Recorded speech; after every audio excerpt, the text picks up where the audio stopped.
National Astronomy Day is coming up, and there is a place in town you could go to see the moon, Venus, and Jupiter and see it close up this weekend. That's right. Dr. David Levy and Jim O'Connor are here to explain more. Gentlemen, thank you so much for joining us. It's a pleasure. Thank you for being here. So National Astronomy Day is this Sunday. Tell us about that day and what it means for you. Well, National Astronomy Day is actually part of an international event to bring astronomy to the people, to bring the wonders and the science associated with it of the universe out to people. So there's this day that we celebrate it, and we try to get as much access to the sky to people as we can. And bring it to the people is exactly what you're doing this weekend. This Sunday, we have a special event going on. David, tell us about the event. Yes, it's going to be at Brandi Fenton Memorial Park up on River Road. And the idea is to motivate and encourage and inspire people to go out and look at the night sky. And I got started that way without any education. In fact, I'm here with you under somewhat false pretenses because I have never taken a course in astronomy. My degree is in English literature, and I have here the reason that I got into astronomy and into the search for comets, which I do, which says, I should be telling this with a sigh, somewhere ages and ages hence. Two roads diverged in a wood, and I took the road less traveled by, and that has made all the difference. Oh, yeah. I love that. Well, astronomy must be then your love. It's your passion. It's my passion, yes. Yes. And I'm sure it's the case for a lot of people that are in the association, TAAA, Tucson Amateur Astronomers Association. Tell me about the group. Well, the group was founded in 1954. We have about 300 members right now. We service the needs of our members for education and for sharing of information, but we also serve the public. Last year, we had over 70 events at qualifying organizations like schools and parks and churches. We have a partnership with the state of Arizona for the Arizona State Parks Association, where we do 3 a year at Catalina State Park. And we also have a partnership with the National Park Service, where we get over 110 astronomers at the Grand Canyon for 8 nights for visitors. Last year we had 70,000 visitor contacts with these astronomers. We're all up there for exposing people to the night sky.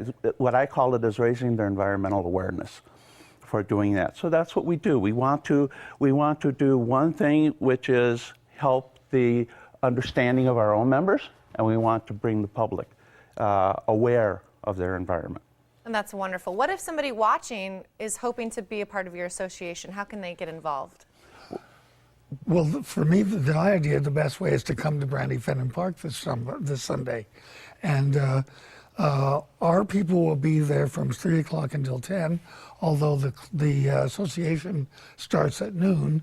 We look at the sun during the daytime, and in the evening, we'll be looking at the moon, the stars, maybe a galaxy or two, a satellite, and a few other things. Well, when I was growing up, my mom always said, don't look directly into the sun. You know, as you're a kid, you were taught that. Well, how is it that we're going to safely be able to look at the sun? We have a thing called Safe Sun. Okay. We look at it through a telescope, which has a very good filter in front of it. And you can look and see the sunspots, or with a slightly different filter called a hydrogen alpha filter, you can then look at the prominences that like little flames going off the edges of the sun. And there are a lot of them right now. If they're still around Sunday, it'll be quite a treat. That is incredible. So we're going to be looking at the sun during the day, and then in the evening we're going to get to look at some of the planets that Tina mentioned earlier. But let's run through those again, what we're going to be able to see during the evening times. Well, there'll be the moon, of course. There will be Jupiter. Saturn comes up a little bit later, but we're going to try to get it to come up earlier so we'll be able to see it. And then we'll be able to see some double stars and other stars and maybe a galaxy or two. And the best thing about this, and as you were saying, your mission is to kind of open this up to the community, open up to people, and let them get educated. And you're doing this for free for the public. Yes, we are. And in addition to the telescopes that we'll have a lot of telescopes out there for people to look through.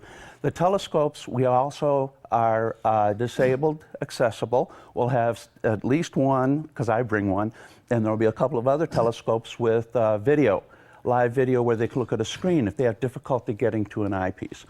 But at the same time, we're going to have demonstrations put on by the University of Arizona's Lunar and Planetary Lab, and the kids will actually get to go make their own craters and see how you can analyze a crater and see where it came from to explore the solar system.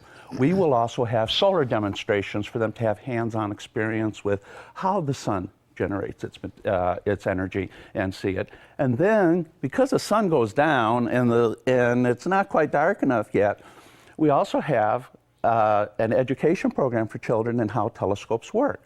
So what they will do is they will have a 30-minute session where they will break into 3 groups. They'll learn how a telescope works. They will actually, once they learn how the telescope works, they'll be able to find the moon on their own. Each one will have their own chance to use a telescope to find the moon on their own. When that's done, around 7:30, I will take a group off to the side in case they're tired of looking through telescopes, and I'll do a cultural tour of the sky, what the sky has meant to people. So we're really trying to give them as many opportunities to become environmentally aware as we can. Well, this is an excellent opportunity, like you were saying, for the kids, for the parents, and for everyone to come out. Gentlemen, thank you so much for telling us about this wonderful weekend and for what the association does for everyone. Thank you. Thank you. The National Astronomy Day festivities in Tucson are happening this Sunday starting at noon at Brandi Fenton Memorial Park. That is at River Road in Alvernon.